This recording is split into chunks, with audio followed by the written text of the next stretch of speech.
The staples of at-home preventative care are brushing and flossing, and you can't go without any of those. But if you want to go one step further, what I recommend is a saltwater mouth rinse. This is incredibly safe and effective, and the best part is you have everything you need right in your home. Start with warm water and salt and mix in as much salt as possible until you can't mix it in anymore, and what you'll notice is that there's a little layer of salt at the bottom, which means the water is super saturated, and that's perfect.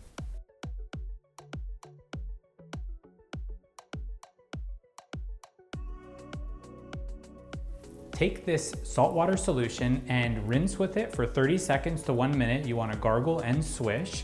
And what I recommend is to do this either a few times a week or as much as every night. You really can't overdo it. It's incredibly safe and incredibly effective.